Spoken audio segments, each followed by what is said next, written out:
C'est parti. Bonjour et bienvenue dans ce podcast Le Plein de Sens. Je suis Anne-Sophie Suppiot. Je m'appelle Grégory Vacher.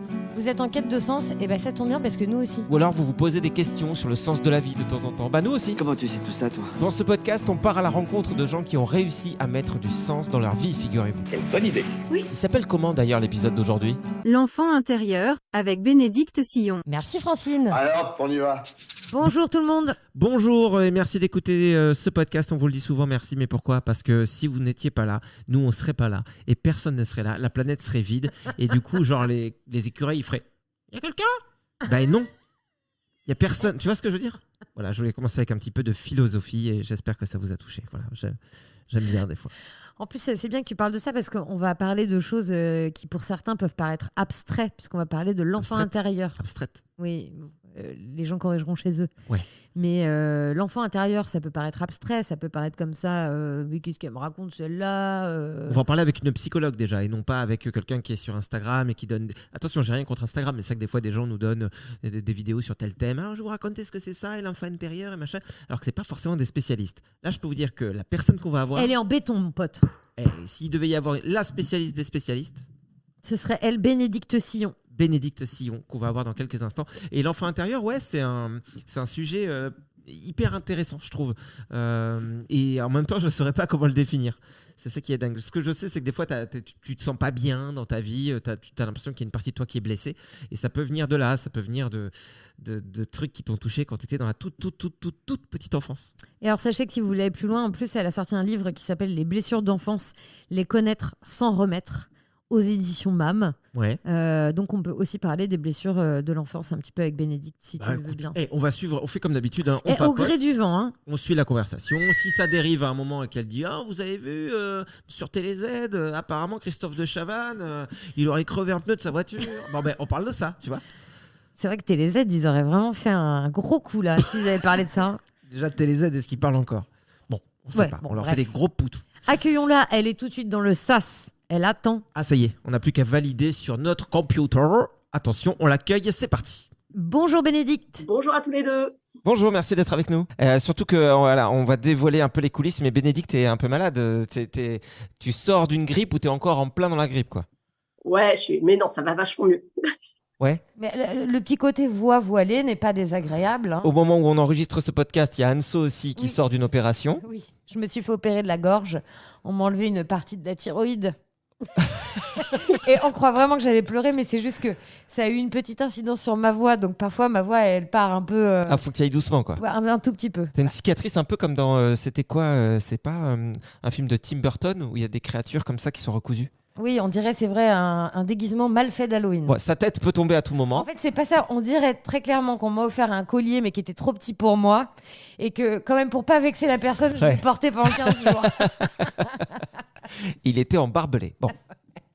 Bon, bref, Bénédicte est avec nous. On vous le disait, Bénédicte, tu es psychologue. Ouais, tout à fait. Et aujourd'hui, nous allons aborder avec toi un thème dont on a déjà parlé dans notre passé radio, Greg. C'est notre enfant intérieur. Et j'aimerais d'ailleurs savoir, est-ce que tu peux te définir ce qu'est l'enfant intérieur déjà avant de commencer? Je dirais que l'enfant intérieur, c'est cette partie de nous-mêmes qui s'est déployée depuis qu'on est conçu et qui continue de nous animer même quand on est adulte. C'est-à-dire que c'est vraiment les premières expériences et toute cette période, on va dire entre 0 jour, 0 minute dans le ventre de la mère jusqu'à, allez, on va se dire là où commencent les mots, on commence à pouvoir penser. Et cette partie-là, elle reste active, elle s'éteint pas. On ne devient pas un adulte, on ne change pas, il n'y a pas un goutte baguette magique qui nous transforme. Il y a vraiment une continuité. Mais comme il y a des couches, on va dire, supérieures de compréhension, d'être, etc., qui vont s'ajouter au fur et à mesure du temps, et c'est nécessaire. Parfois, cette partie d'enfance où les choses sont plus intuitives, instinctives, très affectives, peut être assez écrasée, mise de côté, parfois même dévalorisée. Et du coup, Et du coup, le sujet de l'enfant intérieur, c'est garder du contact, reconnecter avec cette partie de la nous-mêmes qui est toujours vivante. Pour qu'elle puisse nourrir notre adulte, nous aider à faire, à la fois être connecté dans notre réalité avec le monde tel qu'il est affectif, sensoriel, etc. Et puis en même temps, que notre adulte puisse aussi voilà, guider cet enfant intérieur vers sa pleine réalisation, parce que c'est pas l'enfant intérieur qui serait l'être accompli et il faudrait n'être qu'un enfant intérieur, parce qu'à ce moment-là, on resterait des gamins. Alors, on a notre vocation, notre ligne, c'est pas de rester des enfants, c'est bien de devenir des adultes et de nous déployer. Pour autant, voilà, l'enfant intérieur, c'est important qu'il reste vivant, disponible, qu'on en prenne soin, parce qu'il nourrit une forme de flamme, d'intuition, de quintessence de vie, je dirais, qui est précieuse et qui peut vraiment nous guider et nourrir, et puis qui met de la relation avec les autres aussi. Il y a une forme de de spontanéité et d'affectivité non conventionnelle, non normée, voilà, vraiment d'intuition et de sensibilité brute. Donc en fait, quand on pense enfant intérieur, on pense plus à effectivement naturel, authenticité, intuition. Enfin, c'est ce que j'entends quand je t'entends parler, c'est que c'est peut-être aussi la partie de nous-mêmes qui a pas encore, qui s'est pas encore mis des barrières, qui est pas encore qui n'adapte pas encore forcément son comportement aux autres en se disant attention, comment je vais être jugé, etc. Ouais, c'est ça. Ouais, c'est ça. Après, moi, je fais un peu attention parce que, notamment dans le développement personnel et puis dans certaines mouvances, on a un peu tendance à idéaliser l'enfant intérieur, quoi. Voilà, ce serait l'enfant intérieur. Il faudrait rester un enfant intérieur. Enfin, il y a un côté un peu magique où ce serait un peu rousseauiste, j'ai envie de dire. Et je pense que c'est pas forcément juste, parce que dans l'enfant, il y a aussi dans l'enfant intérieur et dans l'être, quand il n'est pas encore déployé pleinement, il y a aussi beaucoup de violence. Il y a aussi des choses qui sont très brutes de fonderie et qui sont pas que douceur et papillon, quoi. Ouais. Donc voilà, donc l'idée de l'enfant intérieur, c'est cette partie de nous-mêmes qui est effectivement instinctive, voilà, effectivement non conventionnelle, qui a pas encore mis des barrières, mais aussi qui est pas capable d'orienter son agir en fonction d'une volonté, en fonction d'une décision qu'il a prise, qui est peu capable de temporiser. Voilà, donc il y a aussi ça dans l'enfant. Ce n'est pas que tout beau, tout joli, tout mignon. Voilà, il y a aussi voilà, quelque chose un déploiement il y a peu de déploiement de la personne, hein, donc on voit bien le tout petit, c'est très mignon, c'est adorable, c'est charmant, mais on peut pas dire qu'il y ait forcément une capacité à la générosité, au don de soi, chez un tout petit, quoi. Ça, c'est... Oui, puis en plus, c'est même pas foutu d'aller sur impôt.gouv.fr. Enfin, je veux dire, ça n'a aucun intérêt, quoi. Il y a quelque chose, moi, qui m'a toujours compliqué la compréhension de tout ça. C'est que quand on parle d'enfant intérieur et de mon enfant intérieur, par exemple, j'ai déjà fait par exemple des stages, des séjours de développement personnel où j'ai lu des choses qui parlaient de l'enfant intérieur. Ça me dissocie de cette partie, en fait. C'est comme s'il y avait une deuxième partie en moi et du coup, ça rend la chose difficile de travailler dessus ou de se reconnecter avec, parce que j'ai pas cette impression d'avoir deux personnes en moi, c'est-à-dire d'avoir un côté adulte et un côté enfant. Donc, comment aborder en tant que personne aujourd'hui, en tant qu'adulte, cet enfant intérieur? Est-ce que c'est une partie de soi distincte, ou est-ce que finalement on pourrait parler de ça en utilisant peut-être d'autres mots? Alors, je te rejoins complètement. Et en même temps, c'est vrai qu'il y a aussi, en psychologie, on parle des états du moi. Et en fait, je dirais plutôt que dire, voilà, il y a un enfant intérieur puis un enfant adulte, enfin un moi adulte. En fait, on serait plutôt comme des poupées russes qui s'emboîtent les unes dans les autres.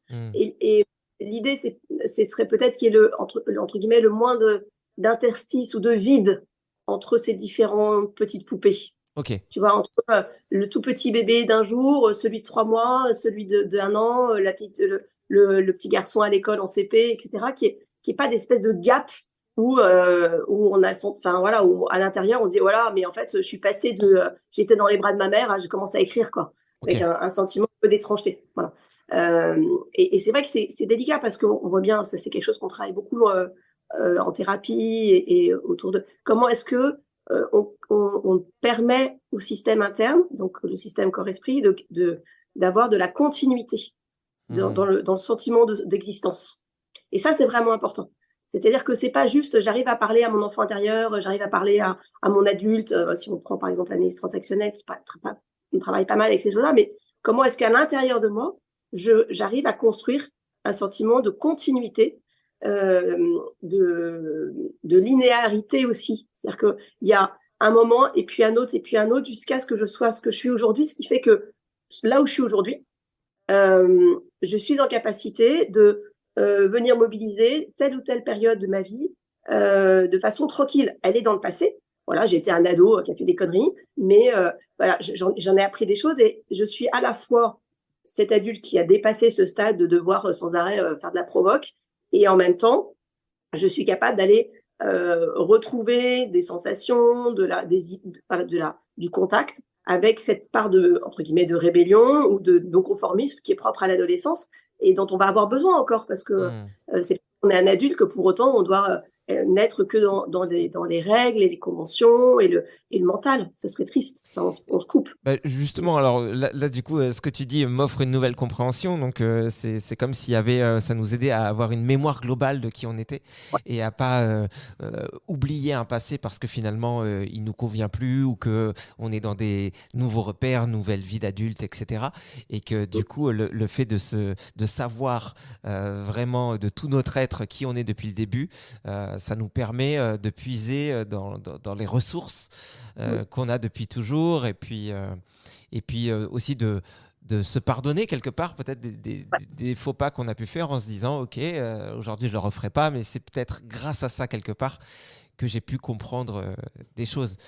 Et ça donne quoi un adulte complètement coupé de son enfant intérieur? Est-ce qu'il y en a beaucoup dans notre société? Est-ce que c'est quelque chose de difficilement quantifiable? Vous pouvez répéter la question? Est-ce que je pourrais pas répondre? Ouais, beaucoup. Enfin, j'ai envie de dire que on est dans une société qui est un mode de fonctionnement qui coupe beaucoup. C'est un humoriste genre j'ai perdu son nom, c'est dommage parce que qui racontait, et puis c'était repris par Pierre Rabhi, et qui disait voilà, on évolue, là on est dans sa on est dans sa petite case, et puis on va au boulot dans sa caisse, et puis on va au boulot, c'est sa boîte, et puis etc. Et en fait, on est dans un environnement. Alors je parle de la France, l'Europe, le monde, on va dire alors occidental. En même temps, ça a une connotation qui peut être un peu compliquée, ce truc-là. Mais voilà, dans nos environnements urbains, mais c'est pas que urbain, parce que ça, à la campagne maintenant, c'est quasiment la même chose. Où voilà, chacun est dans sa petite boîte, où il n'y a plus d'ensemble. Et ça amène en fait vachement de coupures. En fait, il y a une dimension bien sûr personnelle, traumatique, je reviendrai, enfin de choses qui peuvent être douloureuses et qui font que il y a de la coupure dans le sentiment de continuité. Mais il y a aussi un mode de vie qui clairement favorise pas du tout ni la continuité, ni l'intégration entre le mental et l'affectif et le corps. Voilà. Et ça, c'est relativement contemporain, et ça va pas en s'améliorant. Et en fait, ce qui est un peu paradoxal, enfin, et on voit bien d'ailleurs, moi je suis assez, enfin on est pas comment, mais on est assez saisi de voir comment le développement personnel, le coaching, les ressources de stage, etc., autour justement de je laisse parler mes émotions, je me connecte, etc., font florès parce qu'il y a une soif.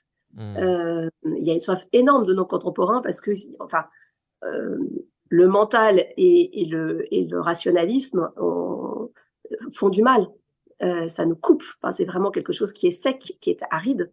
Et donc, ça génère voilà, des choses qui sont douloureuses. Et donc, les contemporains vont aller chercher dans plein de stages un peu mieux-être, un peu j'essaie de justement me connecter à mon enfant intérieur associé à cela, avec un côté parfois un petit peu par le petit bout de la lorgnette, quoi. Voilà, c'est chouette et parfois ça donne ça fait des clés d'entrée. Ouais. Mais en même temps, comment dire, c'est un peu cotère sur jambe de bois, quoi, parce que moi, ce que je vois aussi et ce que j'observe beaucoup en consultation, je trouve ça toujours très beau. Tu parlais du pardon, de se pardonner à soi-même. J'irai même plus loin parce que ça permet aussi d'aller pardonner aux autres, à ceux qui nous ont fait du mal, à ceux qui n'ont pas été là, même à ceux qui nous ont beaucoup aimés et dont on sait qu'ils nous ont énormément aimés et qui ont fait tout ce qu'ils ont pu, mais qui ont pu aussi nous blesser, qui ont pu ne pas nous apporter ce dont on avait besoin parce qu'ils n'étaient pas disponibles, parce que c'était pas possible. Et en fait, et ça génère quelque chose qu'on peut appeler un amour plus inconditionnel de soi, des autres. Et ça amène, et tu peux voir le lien avec le social, ça amène derrière à recréer des liens sociaux. D'accord. D'abord au sein de ses propres familles et lieux de vie antérieurs, mais aussi à s'ouvrir aux autres, à s'investir, à se dire tiens, en fait, ça serait chouette d'aller faire telle ou telle chose avec tel autre. Et en fait, ça voilà, ça remet de la vie. Et c'est une vie en croissance et en relation avec les autres. D'accord. Donc, un enfant intérieur qui serait totalement coupé de nous donne une version de nous, si j'essaie de résumer un peu avec mes mots. Et comme ça, tu vas te rendre compte si mon enfant intérieur a tout écouté ou si je lui fais copier 100 lignes. Non, mais en gros, on est dans le mental, quoi, quand on est coupé de ça. Donc, on est dans la logique, on est plus des machines que des humains, quelque part. C'est des robots, quoi. Et c'est ce qui fait qu'on peut très vite se perdre et peut-être tomber en dépression, avoir un burn-out, parce qu'il y a un moment, ça doit rendre fou. Et d'un autre côté, j'ai l'impression que c'est l'image que cette société valorise beaucoup, c'est-à-dire des gens performants qui font avancer leur entreprise, qui gagnent de l'argent, et tout ça, c'est grâce à la logique, au côté très cérébral souvent que tu arrives à ça. Et alors que quand tu es un peu plus dans l'émotionnel, dans un cadre professionnel, tu peux te manger des réflexions, tu peux souffrir parce que autour de toi on va te dire mais attends, les émotions ça reste à la maison, ceci, cela. Et je sais pas, mais cet enfant intérieur, en fait, je sais pas pourquoi, mais pendant très longtemps, moi, si tu veux, quand j'y pensais, et tu vas me dire si c'est répandu, mais il y a des larmes qui venaient direct, sans que je comprenne forcément pourquoi. Mais il y avait des pleurs, c'est-à-dire que la première fois qu'on m'a parlé de l'enfant intérieur, c'était dans le cadre d'une méditation. Je crois que c'est la première fois que je pleurais adulte, comme quand j'avais 4 ans et demi. Les pleurs avec le petit, c'est même pas moi, c'est ma sœur, tu vois. C'est quand tu n'arrives pas à respirer. Et est-ce que ça explique pas aussi quelque part pourquoi les gens s'en coupent? Est-ce qu'il n'y a pas des fois quelque chose de perturbant, abyssal? C'est une protection, quoi. Tu imagines si tu te retrouves effectivement à faire je vais pas y arriver devant ton boss. Ouais. C'est rare. Enfin, c'est la, entre guillemets, c'est la honte absolue. Enfin, c'est là. Après, c'est cause et conséquence. C'est-à-dire que plus on éduque en étant dans l'intellectualisme, dans la performance, etc., et plus on risque de couper l'enfant intérieur. Donc, on va créer de l'écart. Et donc, effectivement, ça va générer ces trucs où, à un moment donné, ça finit par péter le plus souvent. Hein. Donc, soit ça pète sous forme, effectivement, de burn-out, etc., ce que tu disais très bien. Parfois, sous des formes qui sont plus somatiques, hein, des AVC, etc. On sait très bien qu'il y a une vraie dimension psychosomatique. Après, moi, il y a un petit truc qui me gêne un peu dans la perception qu'on a parfois, c'est-à-dire soit on est intellectuel, soit on est émotionnel. En fait, c'est pas vrai, quoi. D'abord, une émotion, c'est juste une manifestation physiologique d'un écart à l'intérieur de nous. Donc, c'est d'abord physiologique, en fait, c'est ça qui est paradoxal. Hein, on attend ça. C'est pas d'abord affectif, c'est d'abord une réaction physiologique, même si ça traduit quelque chose souvent qui est de l'ordre de l'affectif. Moi, je ferais plutôt effectivement la question de comment est-ce que on favorise ou au contraire on inhibe, on dévalorise, on empêche le moteur intérieur dans nos vies d'adultes. Le moteur intérieur, c'est l'affectivité, c'est-à-dire ce à quoi on croit vraiment, c'est-à-dire c'est plus que les valeurs, parce qu'elles ont un côté hyper relatif, une valeur, tout le monde est... Voilà, alors évidemment, si tu demandes à 20 personnes quelles sont vos valeurs, l'amour, la solidarité, etc., mais derrière, on n'est pas du tout les mêmes choses. La valeur, elle est relative. Bon, c'est un peu c'est moi ce que j'appelle un peu une tarte à la crème, quoi, une pommade. Ouais. Mais pour autant... tu vois, tu t'évoquais le fait que soit on est dans l'entreprise et la performance, etc., soit on est dans l'émotion. Il y a il y a quand même ribambelle de gens qui sont performants, qui produisent vraiment des belles choses dans les entreprises et qui sont pas coupés de leur enfant intérieur, Ouais. qui partent d'eux-mêmes. Aujourd'hui, en plus, c'est sympa, ça fait vraiment partie des choses qui sont chouettes. On voit plein de jeunes qui se lancent avec des projets auxquels ils tiennent, quels que soient d'ailleurs les repères, les environnements dans lesquels ils évoluent, quoi. Et ils font ça avec leur tripes, et ils font ça, mais avec leur tripes et leur tête, pas l'un ou l'autre. C'est-à-dire que c'est pas deux moteurs qui iraient dans un sens contraire, quoi. Où on aurait d'un côté la dimension émotionnelle et sensitive qui nous ferait rester des enfants un peu immatures, en train de incapables de décision, incapables de croissance, et puis de l'autre côté du mental qui lui nous poussera en avant et serait capable de créer des choses. Ouais. C'est plutôt c'est quand on arrive à à être alignés, la tête, le cœur et le corps, alors à ce moment-là, il se passe des très belles choses et qui sont pas délétères. Bah, c'est un peu le problème, moi je trouve, en entreprise, c'est que j'ai l'impression que ce côté émotionnel peut faire peur à beaucoup de gens, ou en tout cas ils le comprennent pas eux-mêmes parce qu'ils sont trop coupés peut-être de leur enfant intérieur. Et ce qui fait que quand ils ont en face d'eux des gens qui peuvent justement être sur les deux tableaux, ça peut poser problème. Moi je te dis ça parce que j'ai l'impression qu'avec Anso on était là-dedans, tu vois, quand on était en radio, je pense on était là-dedans. À la fois, on voulait faire notre boulot bien et on savait proposer des choses et organiser des trucs. Mais de l'autre côté, on avait quand même un côté émotionnel qui fait que, d'une part, il n'était peut-être pas toujours très bien compris ou perçu. Mais le plus difficile, en tout cas pour moi, ça a été de vivre, moi en tant que personne, avec cette émotion parce que j'avais rien en face ou que j'avais l'impression d'être incompris et qu'au bout d'un moment, tu peux plus tenir dans cet environnement, quoi, parce que ça fait... Je sais pas comment expliquer, c'est une douleur qui est difficile à expliquer, c'est juste que tu te sens incompris, seul et c'est plus possible. Tu peux pas te couper de cette partie de toi-même. Ouais, Anne-Sophie, je t'ai regardé Greg, c'est ce que tu sentais aussi, quelque chose de l'ordre. Oui, alors différemment. Enfin, en fait, je comprends la douleur, tu vois, dont il peut parler. Moi, sur la fin, c'était plus, c'était pas vraiment de la douleur. Moi, c'était plutôt de la résilience, tu vois. Bon, ben, c'est comme ça. De toute façon, l'intérêt ne sera jamais tel que moi je l'attends, en tout cas aussi fort que je l'attends. Et donc, c'était plus de la résilience qu'autre chose, tu vois, de dire, bon, on n'est peut-être pas dans un environnement qui nous correspond et qui nous comprend, en fait, tu vois. Et, Après, tout le monde, justement, n'est peut-être pas capable de se dire, voilà, c'est comme ça. Et... En fait, tu as dit vraiment quelque chose de ultra intéressant, Greg. C'est que, en fait, je pense qu'on n'était pas compris, et particulièrement toi, parce que tu as une vraie grosse sensibilité, tu comprends. Et que je pense que ça leur faisait peur, tu vois, à ces dirigeants, tu vois, qui dirigent tout le temps le même genre de personnalité, tu vois, qui sont très ambitieuses, qui ont envie d'y arriver, qui ont les dents qui rayent le parquet, etc. Alors que Greg était absolument l'inverse. Et je pense qu'en fait, face à des personnalités comme ça, et surtout ces sensibilités-là, ils étaient totalement perdus et ils étaient hyper maladroits, tu vois. Alors, comment ils font, ces gens, peut-être plus connectés à l'enfant intérieur quand ils sont dans des cadres comme ça? Qu'est-ce que tu constates, toi? Est-ce qu'il y a des moyens en venant te consulter, en travaillant sur soi, est-ce qu'il y a des moyens de se dire, OK, on continue sur le même chemin et on peut s'en sortir? Ou est-ce que, irrémédiablement, à la fin, faut qu'il y ait un switch, quelque chose qui change? Je ne crois pas que ce soit irrémédiable, c'est pas un mot que j'aime beaucoup, mais dans le sens où l'être humain est toujours beaucoup plus riche que ce qu'on peut croire de lui. Ouais. En fait, ce que j'observe beaucoup, et ton histoire, Greg, tu le dis, et Anne-Sophie, tu le reprends aussi, c'est-à-dire que le sujet, c'est pas... il est un peu différent de je suis émotionnelle et je suis face à des gens qui sont pas du tout, et donc on peut pas se comprendre.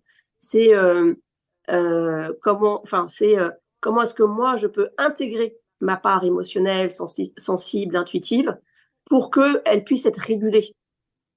Et que même face à et que je sois du coup au bon endroit avec des gens qui peuvent être très différents, soit encore plus sensibles, intuitifs, créatifs que moi, soit très mentaux, cérébraux et voire même carrément, on va dire, coupés d'eux-mêmes, mais en restant moi, tranquille à l'intérieur. Et ça, effectivement, soit tu l'as reçu, tu l'as construit dans tes expériences de vie passée, etc. Et du coup, c'est disponible et tu sais réguler. Donc, j'en sais rien. La bosse qui a les dents qui rayent le parquet, qui se la joue, je pense le diable s'habille en Prada, quoi, qui est à fond dans son système, dans son truc. Tu mets à distance. Et d'ailleurs, c'est marrant parce que dans ce film-là, c'est ce qu'elle apprend à faire, la Miss là. Elle apprend à distance et puis à un moment donné, elle fait son choix. Elle va pas pour autant aller planter des carottes au fin fond du Nebraska. Juste, elle va vivre autrement et elle aura intégré une part d'elle féminine qu'elle avait justement, elle, pour le coup, complètement mise à l'écart. Tu vois, je trouve que c'est intéressant, ce film. Alors, il a des côtés très caricaturaux et très comiques, mais il dit bien aussi, en fait, comment on peut grandir et évoluer et c'est pas ou l'un ou l'autre. Il ne s'agirait pas de dire, bah voilà, je passe d'un mode complètement censuré, coincé, déconnecté, à un mode où il n'y a plus que les émotions et l'enfant intérieur qui est disponible, parce qu'à ce moment-là, je suis pas ajustée. Donc, pour certains, ça a pu être construit dans leur enfance, dans leur parcours d'ado et dans la vie d'adulte. Et donc, c'est disponible et ils sont capables de réguler, d'aller trouver du coup des ressources à l'extérieur quand ils sont dans des environnements qui sont un peu plus hostiles, de naviguer pour se dire, bon là, vraiment, c'est trop pénible, hop, je passe à autre chose. Mais tu vois, sans rupture, avec quelque chose d'un peu souple. Et puis, il y en a qui n'ont pas pu construire, qui n'ont pas eu cette chose-là. Et donc, du coup, dans l'ICV, qui est l'intégration du cycle de vie avec laquelle je travaille, on parle de fenêtre de tolérance. Donc, la fenêtre de tolérance, c'est toutes les situations dans lesquelles voilà, j'ai des émotions que je peux réguler et avec lesquelles je peux fonctionner correctement, etc. Et puis, dès que je sors de ma fenêtre de tolérance, à ce moment-là, c'est en pilote automatique. Voilà, soit il n'y a plus de pensée, il n'y a plus rien, soit au contraire, je me mets en colère, j'explose, j'en peux plus, je fonds en larmes, etc. Trop d'émotions. Trop d'émotions vers le haut, trop d'émotions vers le bas. Et si ma fenêtre de tolérance, elle est large, il y a une amplitude de situations dans lesquelles je peux fonctionner et ça me laisse tranquille. Si par contre, voilà, les choses sont pas très sécures à l'intérieur de moi, ça a toujours été un peu répétitif, il y a eu plein de petits trous dans ma construction intérieure. Alors à ce moment-là, ma fenêtre de tolérance, elle est petite et à ce moment-là, assez vite, je vais arriver aux limites. Et là, effectivement, soit j'arrive à me maintenir dans un environnement qui est stable pour moi et qui est OK. Bon, puis je vais continuer comme ça. Voilà, il y a plein de gens qui vivent comme ça avec voilà, ça se passe. Faut pas que ça bouge de trop. Faut pas qu'il y ait trop de changements. Faut pas que mais ça passe. Ouais. Et c'est pas forcément des vies. Voilà, enfin, c'est aussi des vies qui ont plein de belles choses dedans, etc. Mais le risque, c'est effectivement, surtout dans notre société qui demande quand même beaucoup d'adaptation, qui est assez en tension, qui est assez exigeante, c'est qu'on n'arrive pas à se maintenir dans cet espace-là. Ouais. Et donc, du coup, on va être trop sollicité, on va avoir, et ça va générer de la crise. Et c'est là où on va avoir, à ce moment-là, besoin d'un professionnel, de soutien, etc., parce que ça nous met trop en difficulté. Ouais. Tu voulais dire un truc, Anso ? Oui, parce qu'en fait, ce dont tu parles, Bénédicte, ça me fait penser c'est une histoire de dosage, quoi. En fait, faut trouver le bon dosage, ce qui est pas facile. Je voulais qu'on parle avec toi en plus des blessures liées à l'enfance. Bah oui, forcément, on va atterrir là-dessus donc, parce du coup, que c'est le bon moment, je pense. c'est le bon moment. On a tourné autour du pot plusieurs fois, on a parlé de traumatisme. Mais je crois que c'était important. Moi, j'ai dit que j'avais pleuré, tu Oui. vois, un moment. J'ai adoré ce moment. Je me suis beaucoup touchée quand j'ai parlé de ça. Non, mais oui, ce que tu dis, voilà, les sensibilités de chacun ou la façon de gérer les environnements, ça dépend aussi, je me doute, de l'enfant intérieur, justement, qui est en nous, que nous sommes. En tout cas, et qui est sûrement lié à ce qu'on a vécu. Je pense que quand on a eu un environnement émotionnel stable et sécurisant, et que cet environnement a pu perdurer au fur et à mesure qu'on grandissait, je suppose que ça rend des adultes peut-être plus en capacité de rester connectés justement à toutes ces couches à l'intérieur de nous et à s'adapter à plein de situations, alors que quand ça a été un peu plus compliqué, soit la toute petite enfance, soit après, soit tout le temps, ça doit être compliqué, ça doit être différent. Donc, déjà, avant d'aller plus loin, je tiens à dire que Bénédicte, elle a sorti un livre qui est super, qui s'appelle Les blessures d'enfance, les connaître et s'en remettre. Et du coup, j'aimerais déjà savoir si les blessures de l'enfance sont totalement conscientisées ou parfois pas du tout. La plupart du temps, elles ne le sont pas. Ouais. Très souvent, elles le sont.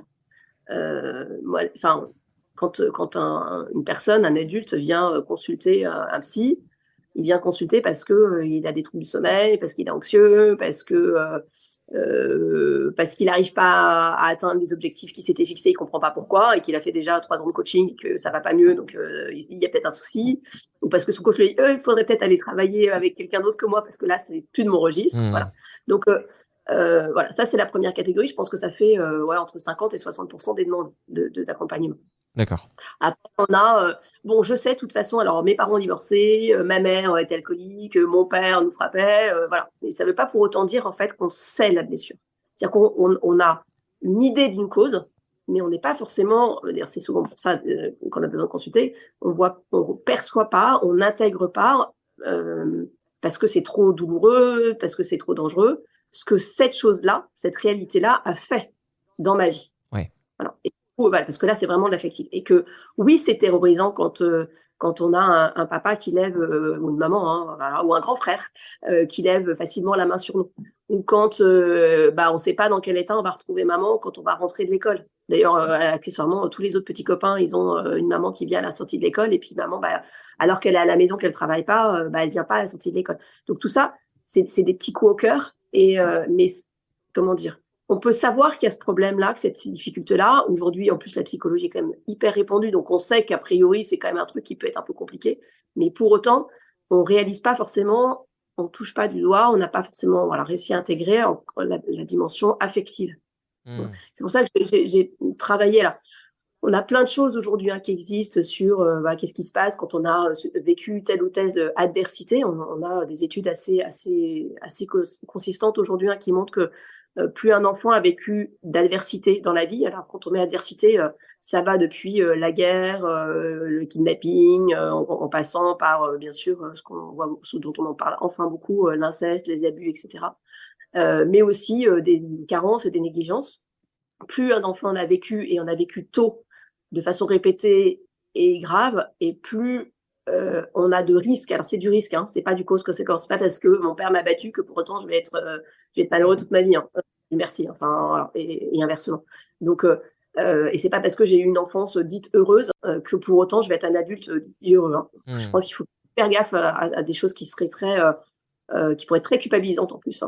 Enfin, qui le sont. C'est pas qu'elles peuvent, elles le sont. Mais voilà, on sait aujourd'hui que plus on a vécu dans l'enfance des situations adverses avec peu de soutien, parce que ça compte aussi, c'est-à-dire qu'il y a la situation adverse, et puis il y a qu'est-ce qui s'est passé quand la situation adverse est arrivée. Je prends un exemple, un enfant qui a perdu un parent, par exemple, on sait que c'est quelque chose qui est plutôt vulnérabilisant sur le plan psychique, parce que on est construit, notre humanité est ainsi faite que quand on est enfant, on a besoin des adultes pour nous construire, et qu'on a plutôt besoin d'un village entier que d'un seul adulte, par exemple. D'accord ? Donc quand il y a un parent qui décède, ou même qui part, qui abandonne un enfant, ça fait partie des adversités de la vie. Donc, si soit ça s'est passé et il n'y a eu aucune compensation, typiquement, et là, dans nos sociétés contemporaines, occidentales, modernes, on a beaucoup ça, d'accord ? Papa, on est abandonné par papa qui se barre, maman gère les enfants comme elle peut et du mieux qu'elle peut, mais il n'y a pas, on fait comme on peut, il y a de temps en temps des vacances ou des petits moments avec un grand-parent ou une tante qui prend, mais bon, c'est peu présent, etc. Donc maman, elle fait face, elle serre les dents, elle fait du mieux qu'elle peut, mais il y a peu de présence en plus de cette maman, d'accord ?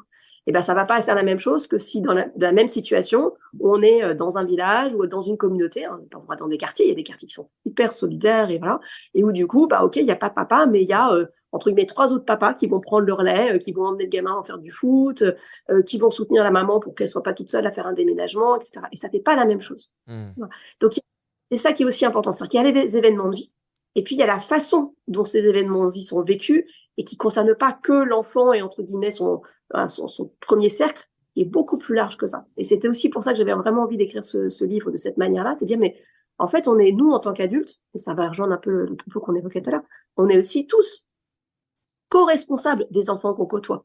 Parce que, justement, dans notre capacité à écouter, voir, percevoir, sentir que tel enfant, oh là, c'est compliqué, que là, le petit coup de pouce à la maman, il serait bien, parce qu'on voit bien que les enfants sont un peu, que ça devient difficile pour tout le monde, et d'avoir cette disponibilité, et ça peut être dans le bus, un enfant, avec une maman qui est sur son smartphone parce qu'elle est en train de s'occuper même de choses très concrètes, c'est pas forcément parce qu'elle est en train de se distraire, puis peut-être qu'elle a besoin de se distraire parce qu'elle a une journée absolument horrible. On a un enfant qui regarde et qui comprend pas ce qui se passe autour de lui, d'avoir juste, ce regard d'attention, dire, je te vois, t'es une personne, et t'es pas juste avec des machins au-dessus de toi. Mais ça, c'est possible si notre enfant intérieur est disponible, si on est tranquille avec les parties de nous-mêmes à différents âges, parce que ça peut être vrai avec un bébé de 3 ou 4 mois, 5 ou 6 mois, parce que 3 ou 4 mois, on les voit pas beaucoup, ils sont allongés, etc., dans le dos, ils sont contre la maman. Mais 5-6 mois, ils commencent à porter le visage, à le regard à l'extérieur. Mais ça peut être valable aussi avec un enfant de 7-8 ans, parce que on a beau avoir 7-8 ans et être grand et plein de ressources, parfois quand on est tout seul dans le bus, on se sent vachement seul et on se sent un peu menacé. C'est un et peu... ça, Ouais, pardon, j'allais dire, c'est un peu difficile. Je suis trop longue. Non, pas Non, du pas tout. du tout. Oh là là. Je parle. C'est super difficile d'être un enfant dans nos sociétés. Et puis, alors, j'ai pas vécu dans tous les pays du monde, voire que en France, hein, donc je vais pas pouvoir beaucoup comparer. Mais je vois déjà une différence, par exemple, avec ma femme qui est brésilienne et on va de temps en temps au Brésil avec les enfants. Et, de ma petite expérience, le seul truc que je constate, c'est que quand on est au Brésil, les enfants sont considérés comme des êtres vivants, c'est-à-dire comme nous, quoi. Si on va dans une boulangerie n'importe où, il y a quand même beaucoup de cas de figure où on va leur dire bonjour, ça va les enfants, il y a une petite blague pour eux, machin. Et même dans les installations, de toute façon, tu le vois, quand tu vas au restaurant, il y a la plupart des restaurants, il y a des espaces de jeu pour les enfants, chose qu'on n'a absolument pas en France. Et donc, je reviens sur notre pays à nous, où l'enfant doit, au restaurant, se comporter comme un adulte. Alors, il y a peut-être une petite évolution, mais en tout cas, elle n'est pas assez grande pour moi. Et si je compare par rapport à mon enfance, voilà, la seule période de ma vie où j'ai été un enfant, et j'ai senti ça, quoi. Je devais me comporter comme un adulte et pas faire de bruit, et puis tu peux pas bouger, tu peux pas faire ci, ça. Ouais, puis il y avait la table des enfants, et Il y a la table des enfants, grands. ouais. Et puis on te parle pas, en fait. Tu vas dans une pharmacie, même si c'est des médicaments pour toi. Attention, hein, une fois de plus, j'aime pas faire une généralité parce que heureusement qu'il y a plein de gens qui sortent du lot et qui sont des humains encore hyper humains et qui font du bien. Et eux, heureusement qu'ils sont là, quoi, parce que même s'ils te sauvent 1 ou 2 instants dans ta vie, c'est génial. Et c'est super difficile, en fait. T'as des adultes qui parlent entre eux. Ah bah on voit ta mère, on va parler avec ta mère. T'as jamais un regard pour toi, t'as pas un bonjour. Et en fait, on se rend pas compte que c'est. Enfin, il y a un truc qui se passe chez l'enfant, quoi. Ah ouais. En fait, moi, je dis souvent, notamment quand je suis en conférence avec des parents, je leur dis, mais de temps en temps, remettez-vous juste à hauteur d'enfant. Mettez-vous à la hauteur de votre enfant. Qu'il ait 6 mois ou qu'il ait 4 ans ou qu'il ait 7 ans, mettez-vous vraiment à sa hauteur. Accroupissez-vous. Regardez de temps en temps le monde tel que votre enfant le voit. Pour vous rendre compte en fait de ce qu'il voit et de ce qu'il ne voit pas. Et effectivement, d'avoir ce regard, les yeux dans les yeux à la même hauteur et pas descendant, etc. Et tu dis très bien, moi j'ai été frappée, tu parlais du Brésil, moi j'ai été frappée, je suis partie aux Philippines et puis je suis partie au Liban. Quand j'étais nettement plus jeune, il y a très peu de temps, hein, mais voilà. Mais alors, sans faire d'image d'Épinal un peu facile en disant ah ouais, les enfants pauvres, ils sont joyeux, gna, gna, gna, gna, avec un côté un peu lénifiant, un peu facile. Mais effectivement, j'ai quand même été assez scotchée aux Philippines où on travaillait avec des enfants des rues, hein, donc qui vivaient dans la rue et la rue aux Philippines, c'est pas juste je fais la manche, hein, voilà. C'est autrement plus violent. Mais ces enfants, quand ils étaient dans des espaces sécures, il y a une joie de vivre, il y a une gentillesse, les sourires sont immenses. Et c'est là que je me souviens, alors c'était il y a un peu plus de temps, donc les enfants en France n'avaient pas encore de smartphone dans les mains, à 8 ans ou 10 ans. Mais déjà à l'époque, moi quand je me suis revenue en France, je me suis dit mais c'est fou, nos enfants ne sourient pas, ils sont sérieux, ils sont isolés. Il n'y a pas cette joie de vivre. Alors, une fois de plus, il ne faut pas faire d'angélisme et dire ouais, les petits pauvres ils sont heureux et nous on est malheureux. Voilà. Mais en fait, avec le recul, ce que je me dis, c'est que ces enfants vivent ensemble, ils vivent en communauté, ils vivent. Voilà. Et en l'occurrence, bon là, j'étais dans une asso qui s'occupait de ces enfants des rues, donc il y avait beaucoup de bienveillance, il y avait des adultes qui leur apportaient de l'écoute, du soutien, etc. Et tout de suite, la vie reprend. Et tu vois, tu évoquais les gens qui font du bien.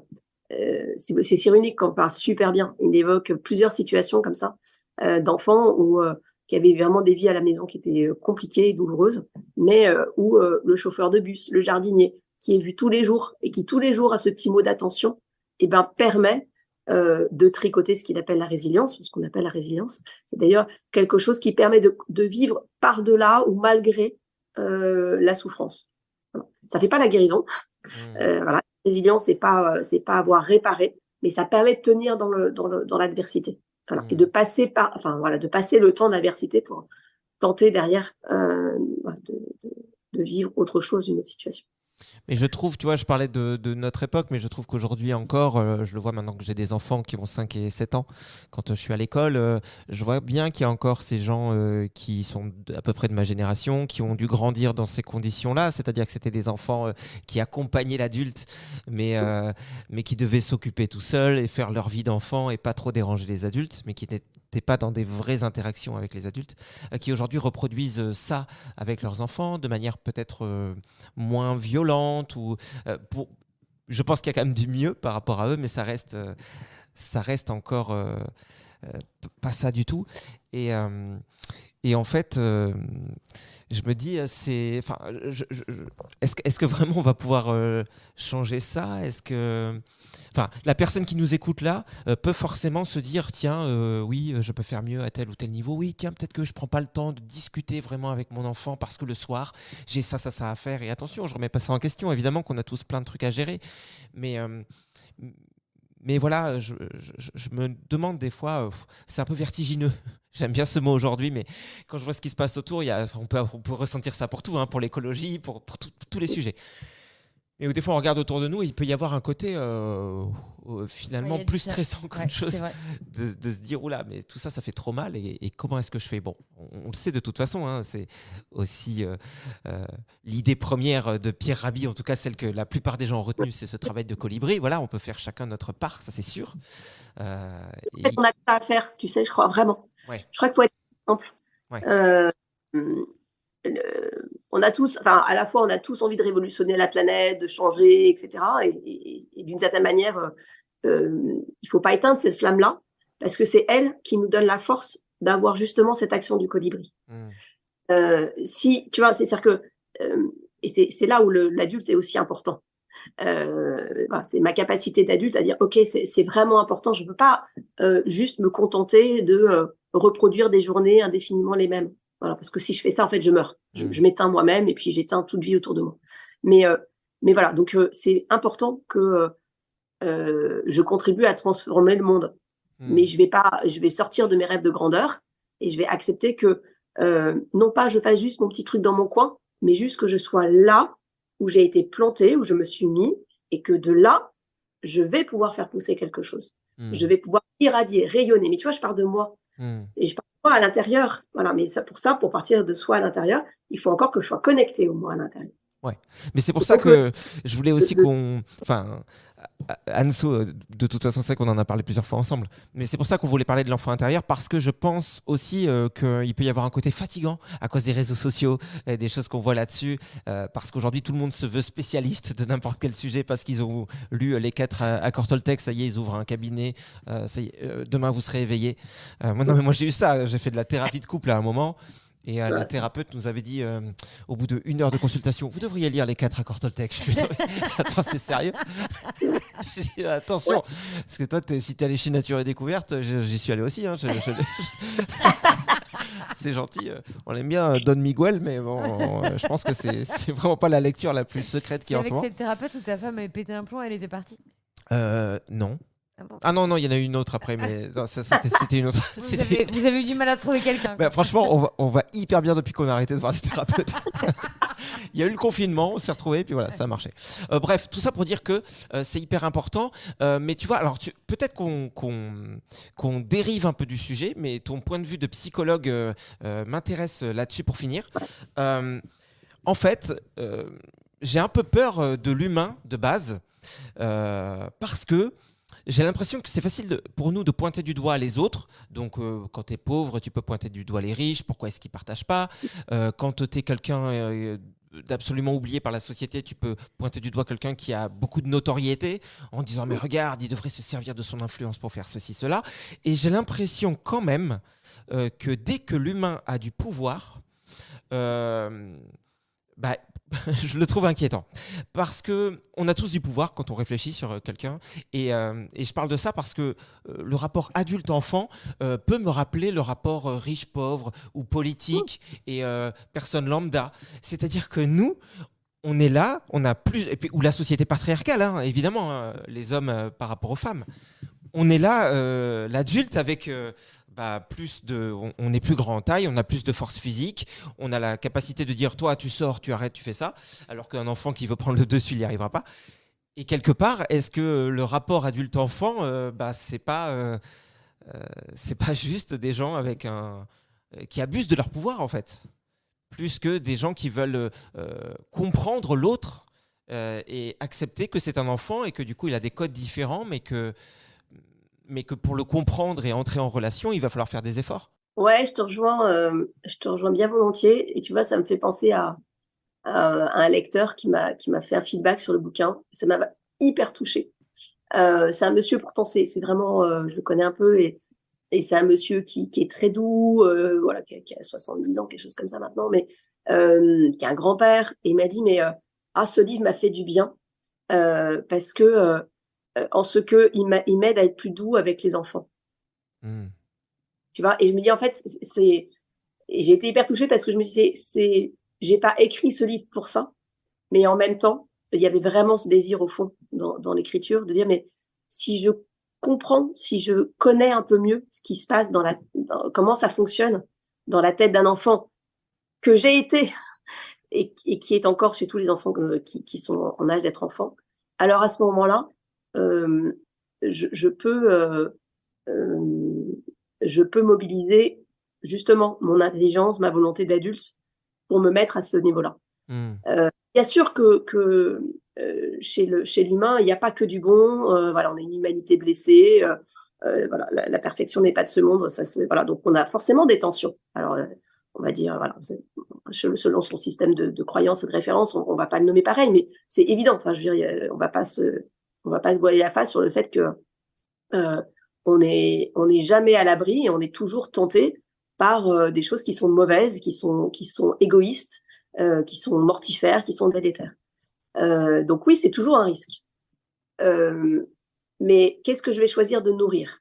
Est-ce que je vais choisir de nourrir la peur de ça et en augmentant du coup de la frustration, de la colère, etc. Ou bien est-ce que je sais que ça existe et je vais pas une fois de plus, pas d'angélisme, pas de naïveté, mais je vais m'attacher à nourrir les parties vivantes, les parties bienfaisantes, et celles-là, elles sont profondément disponibles chez l'enfant que j'ai été. Alors, autant un enfant peut être, entre guillemets, égoïste, alors c'est pas égoïste, il est égocentrique parce qu'il n'a pas la capacité juste corticale à penser le monde au-delà de ce qu'il connaît. Voilà.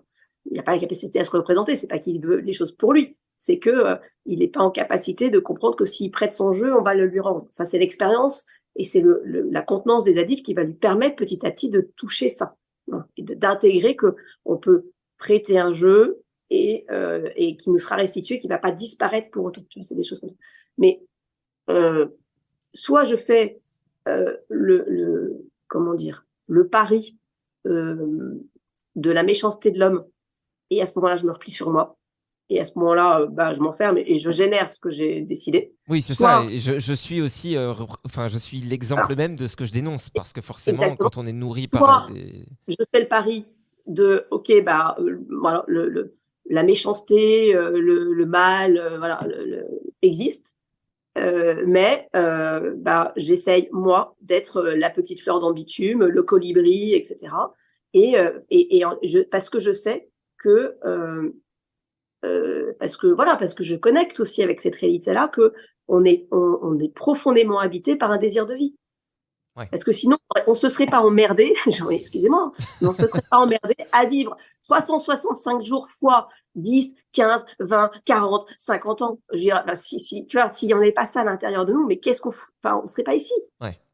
En plus, tout ce qu'on a pu traverser, des emmerdes, des patrons qui nous comprennent pas, des copains avec qui on s'engueule, des situations comme on peut en vivre dans nos vies, tu vois. Donc, si on est encore là aujourd'hui, et même, tu peux même dire ça à 10 ans et à 20, et plus tu avances dans la vie, et plus tu peux dire, mais en fait, et puis, enfin, voilà, moi, je le vois aussi avec des patients ou des personnes qui vont super mal. Tu dis, mais qu'est-ce qui les tient en vie? Eh ben, un désir de vie. Voilà. Ouais. Pourquoi ils sont là? Parce qu'il y a un désir de vie. On comprend pas parfois, mais dans leur vie pourrie, comment est-ce qu'ils... ouais, mais il y a un désir de vie. Et je trouve que ça c'est un vrai témoignage, tu vois. Et ça dit aussi que à l'intérieur, même s'ils le sentent pas, même s'ils le voient pas, il y a cet enfant qui est là. Est-ce que c'est lui qui... Enfin, tu vois, c'est cette part de nous pour dire que veux dire, l'enfant intérieur, c'est aussi quelque chose de cette soif de vie, ce désir de vie. Et la vie, c'est aller vers les autres, c'est grandir, c'est explorer, c'est tout ça. C'est ce que tu vois sur un arbre. Dès qu'il a ce qu'il faut, il va faire des pousses nouvelles, il va faire des feuilles, il va tenter de s'élargir, il va faire de la collaboration avec des animaux et des parasites, etc., etc. Ça génère de l'écosystème, ça génère de la relation. C'est ça qui Oui, nous. mais l'arbre, qui- il n'a pas de paperasse à faire, lui. Il n'a pas des trucs à envoyer. Et Tu vois tu sais quoi, il doit affronter le vent, le gamin qui lui met des coups de canif pour dire A et B égale love. Non, j'étais pendu à tes lèvres. Il y a juste un truc. Attends, excuse-moi. Je voulais faire le plein de la voiture et je reviens. Non, il y a juste un truc, c'est que moi, en fait, je pense pas que penser que je pense pas penser, c'est marrant, que l'humain soit mauvais, tu vois, qu'il soit animé par des mauvaises choses ou foncièrement bon, foncièrement mauvais. Effectivement, je pense qu'on a un mélange un peu de tout et qu'est-ce qui est bon, qu'est-ce qui est mauvais. Bon, après c'est un autre débat, mais en tout cas, je trouve que la meilleure arme qu'on puisse avoir, c'est toi, c'est tous les gens. Ou tous les outils qui nous permettent simplement de nous poser, de prendre du recul et de réfléchir, de se poser des questions. Parce qu'il est là aussi le piège, c'est de penser, tiens, l'ennemi c'est lui, ou alors telle ou telle personne est mauvaise parce que... Et oublier de se remettre en question soi, mais même avec douceur, quoi. Je prends telle décision, ok. Ouais, surtout avec douceur, c'est ça que tu disais, ouais. Ouais, pourquoi est-ce que je me positionne là? Pourquoi est-ce que je prends cette décision? De temps en temps, juste, ok, est-ce que je suis en train de faire ça pour des raisons qui me semblent bonnes ou pas? Et pourquoi? Et autant moi, je sais que je pense être dans l'extrême. Je pense que je me pose trop de questions tout le temps, ce qui m'empêche de vivre. Autant ne pas s'en poser du tout. Ça peut être un peu problématique. C'est ce qui fait que des fois, on avance tête baissée, quoi. Et ça revient à ce que tu disais tout à l'heure en plus avec notre comportement. Avec tu peux vomir, les vas-y. enfants notamment. Mais excuse-moi, j'ai subi une grave opération. Oh. C'est pas vrai. Non, mais effectivement, j'avais un glaire. Attends, tu plaisantes, c'est un truc un peu vite.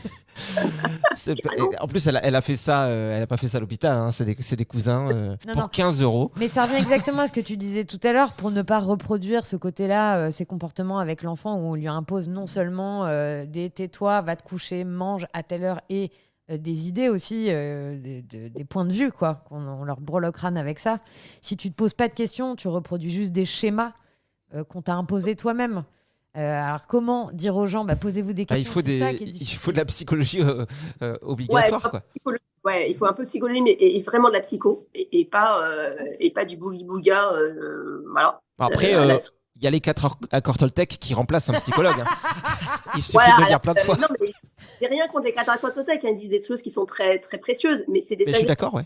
Et en fait, c'est pas le même niveau. C'est ça. Enfin, moi, c'est ça qui m'embête un peu aujourd'hui, c'est que à force de mettre, comment dire, de tout mettre au même niveau, on finit par confondre sagesse de vie, connaissance de sagesse, philosophie, etc.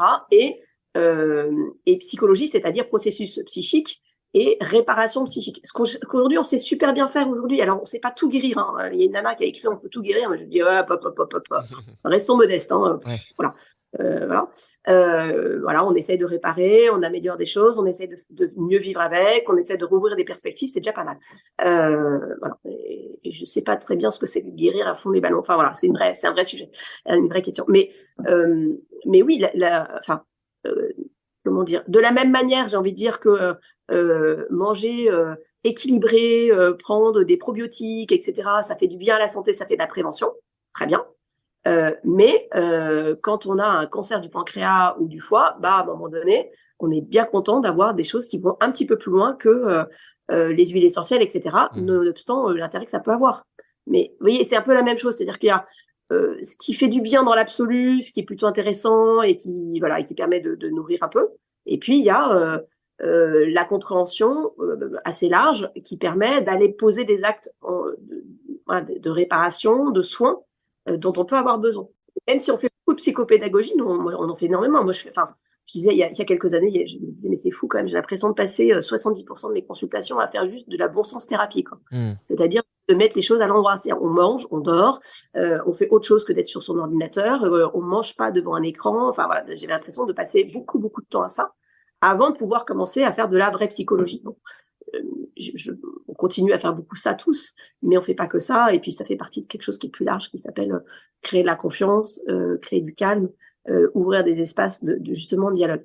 Et je voulais dire tout ça, pourquoi? Parce que une des choses qui nous fait le plus de bien, au-delà des psys, mais voilà, il est hors de question de mettre un psy derrière chaque personne, et puis ce serait pas une bonne chose. Et on peut faire plein de choses sans les psys aussi, hein, on n'est pas forcément indispensable.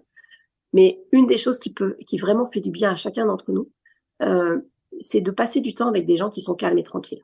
Et tu vas faire déjà le point, se dire, ok, qui sont les gens, quelles sont les personnes que je connais plus ou moins bien, parce que parfois c'est des personnes que je vois très peu, mais quand je suis avec elles, je sens que c'est calme et tranquille.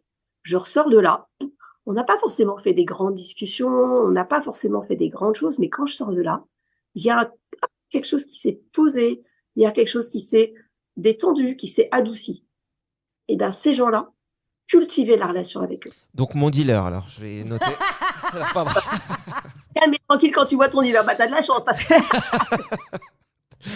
non, mais je vois ce que... Relation qu'il est calme et tranquille, mais chacun son truc. Je vois, bah, tu vois, ça veut dire que j'en ai jamais vu. Alors, je sais pas, j'imaginais des espèces de mecs hyper cool. Mais ouais, pas du tout intéressé par l'argent, pas du tout. Tourner vers l'autre. Ouais. C'est ça. Moi, je fais ça parce qu'en fait, je reverse les fonds à des associations. Mais oui, je pense qu'on a tous croisé ces gens. Il y a un peu il y a des gens qui ont une sagesse en fait. On ne sait pas d'où ils l'apprennent. Hein. C'est pas forcément des gens qui sont allés méditer pendant 30 ans au Tibet. Non. Et des fois, ils sont justement dans des vies qu'on pourrait imaginer comme horribles, trop difficiles, et que d'autres personnes auraient vécu totalement différemment. Mais bon, il y a sûrement beaucoup de résilience là-dedans et un amour aussi qui est là, un amour de la vie, un amour des choses simples, un amour de l'autre qui fait que ouais, ils t'enlacent quoi. Ils t'enlacent avec leurs mots, avec leur attitude, ils t'apaisent et ils sont tranquilles. Ouais. Ils ne cherchent pas à avoir d'action sur toi. Ouais. Tu vois, ils sont vraiment, c'est ce que j'évoquais sur cette espèce de rayonnement. L'autre jour, je regardais un bout d'émission. Alors, je sais plus ce que c'était, etc. Et ça m'a fait rire parce que, c'est très intéressant, une jeune femme qui avait vécu un burn-out après, elle a vécu dans un environnement hyper concurrentiel, de la mode, etc. Voilà, donc à fond. Et elle était au sommet de son développement professionnel. Et puis, elle raconte que, voilà, régulièrement, elle allait voir sa grand-mère. Sa grand-mère, elle lui posait pas de questions sur son boulot. Elle lui disait, comment tu vas? Et puis ensuite, elle continuait sa vie, elle faisait ses confitures. Enfin, voilà, elle dit, voilà.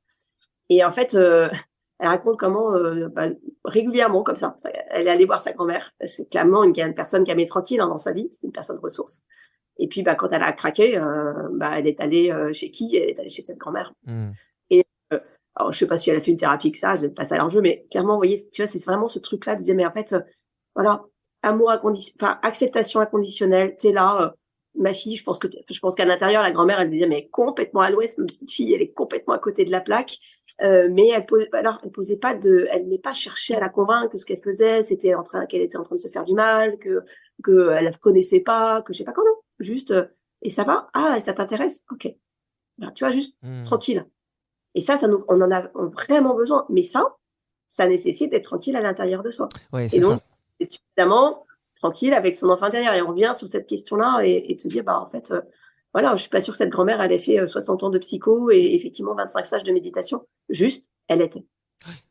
Ouais, et puis reconnecter avec cet enfant intérieur, que ça commence par l'ouverture d'un livre et que ça se poursuive autrement, avec des discussions, avec une consultation chez un professionnel si on se sent l'envie d'essayer. C'est des choses qui peuvent changer une vie, parce que moi, évidemment, peut-être que j'idéalisais le truc à une époque en me disant qu'à force de travailler sur moi, j'allais être cette espèce d'être flottant dans l'air heureux qui nage dans le bonheur sans plus jamais connaître le stress. Bon, c'est faux. Mais ce qui est sûr, c'est que ça a quand même changé beaucoup de choses, et notamment la relation à mes parents, puisque j'ai compris beaucoup de choses. Et puis, il y a du coup plein d'émotions qui sont arrivées, des émotions pas forcément sympas. Et c'est pour ça qu'ils sont aujourd'hui enterrés dans mon jardin. Mais je leur demande... Non. Mais aujourd'hui, par contre, voilà. Hyper soupolé. Je suis un peu soupolé, j'avoue.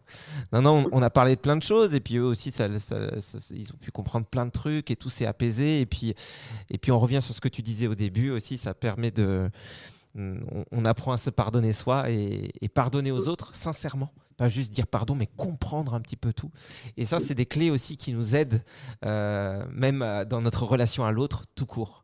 Avant de cataloguer telle ou telle personne en disant justement c'est une mauvaise personne ou quoi, on comprend qu'on n'a pas toutes les cartes en main, qu'on fait tous ce qu'on peut.